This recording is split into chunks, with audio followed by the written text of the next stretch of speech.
नमस्कार। चलिए आज बात करते हैं भारत के ट्रेंडिंग ब्रांड्स के बारे में। ये शब्द तो हम सब ने सुना है, पर इसका असली मतलब क्या है, खासकर तब जब बात छोटे लोकल बिजनेस की हो रही हो। हम सब ट्रेंडिंग शब्द का इस्तेमाल करते हैं, है ना? पर कभी सोचा है कि असल में किसी ब्रांड को ट्रेंडिंग बनाता क्या है? क्या ये सिर्फ बड़ी-बड़ी कंपनियों का ही खेल है? इन्हीं सवालों का जवाब ढूंढने के लिए हमें एक बड़ी दिलचस्प वेबसाइट मिली, trendingbrands.com। और हाँ, आपने बिल्कुल सही सुना, स्पेलिंग है TRANDING, ट्रेंडिंग नहीं। अब ये छोटी सी बात आगे बहुत कुछ बताने वाली है। तो चलिए इस पहेली को सुलझाना शुरू करते हैं।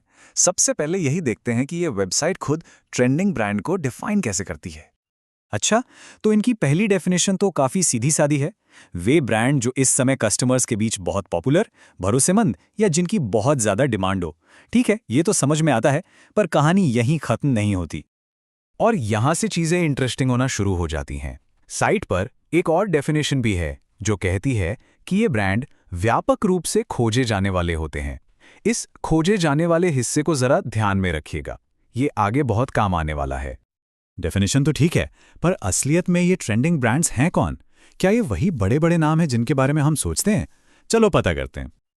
तो ये रही वो कैटेगरीज: होटल, बार्बर यानी नाई की दुकान, LIC एजेंट, यहां तक कि सोलर एनर्जी और कोचिंग सेंटर्स भी। ये तो कोई मल्टीनेशनल जायंट्स नहीं लग रहे, ये तो हमारे आसपास के जाने पहचाने बिजनेस हैं। जैसे कि ग्रेटर नोएडा से एक चार्टर्ड अकाउंटेंट अनुराग कुमार, या फिर पुखराया से ड्रीम पिज्जा वर्ल्ड। और कानपुर से RK मैथ्स एकेडमी। देख रहे हैं ना आप, ये सब सुपर लोकल शहर स्पेसिफिक बिजनेस हैं। इनका ग्लोबल ट्रेंड से दूर दूर तक कोई लेना देना नहीं है। और RK मैथ्स एकेडमी कितनी पॉपुलर है, इनके पेज पर व्यूज हैं 122, जी हाँ, सिर्फ 122। तो लगता है इस प्लेटफॉर्म पर ट्रेंडिंग का पैमाना कुछ और ही है। तो फिर सवाल ये उठता है कि ये छोटे-छोटे लोकल बिजनेस आखिर इस ट्रेंडिंग लिस्ट में आ कैसे रहे हैं? क्या ये इनकी असली ऑर्गेनिक पॉपुलैरिटी है या फिर मामला कुछ और है? और इसका जवाब साइट खुद ही दे देती है, एक छोटी सी लाइन में जो सब कुछ साफ कर देती है। विज्ञापन यह सुनिश्चित करता है कि वे ऐसा करें। तो असल में ये एक एडवर्टाइजिंग प्लेटफॉर्म है, सिंपल।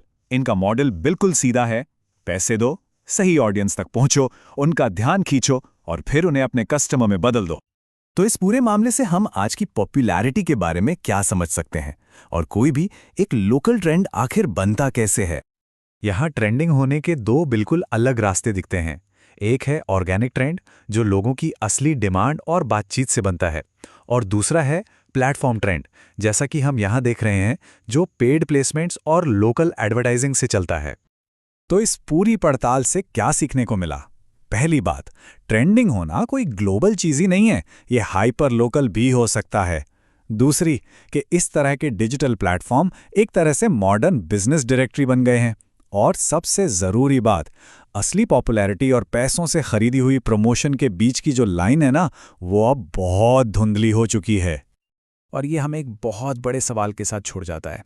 ऐसी दुनिया में जहां हर तरफ प्रमोटेड कंटेंट है, वहां कैसे पता चले कि कौन सी चीज सच में ऑर्गेनिकली पॉपुलर है? सोचने वाली बात है ना।